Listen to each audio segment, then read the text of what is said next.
Hi சொந்தங்களே, இந்த வீடியோவில் இன்னைக்கு நாம ஒரே டிஷ்ஷை ஃபுட் ஆப்லேருந்து ஆர்டர் பண்ணியும் ரெஸ்டாரண்ட் போய் வாங்கியும் சாப்பிட போகிறோம். இந்த வீடியோவை ஸ்கிப் பண்ணாமல் பாருங்க. கடைசியில் உங்களுக்கு ஒரு கேள்வி இருக்கு. நாங்கள் ஆன்லைனில் ஒரு சிக்கன் கொத்து பரோட்டாவும் சாஃப்ட் ட்ரிங்க்ஸும் ஆர்டர் பண்ணோம். Actual price 20 grams 60 fils, discount போக 10 கிராம்ஸ் 30 ஃபில்ஸ்க்கு கிடச்சிச்சு.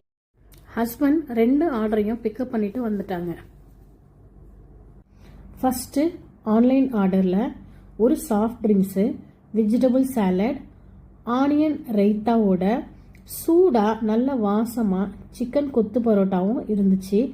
சூடாக இருந்ததுனால அந்த பாக்ஸ் ஓப்பன் பண்ண எனக்கு கொஞ்சம் கஷ்டமாக இருந்துச்சு. நேரில் போய் வாங்கினதில் ஒரு ஆனியன் ரைத்தாவும் சூடான சிக்கன் கொத்து பரோட்டாவும் இருந்துச்சு. 2 கொத்து பரோட்டாவுமே ஆனியன் ரைத்தாவை சேர்த்து குட்டி குட்டி சிக்கன் பீஸோட சாப்பிடும்போது அப்படித்தான் இருந்துச்சு. இப்போ உங்களுக்கான கேள்வி, இந்த 2 ஆர்டர்ல எதோட பிரைஸ் கம்மின்றத கமெண்ட்ல சொல்லுங்க.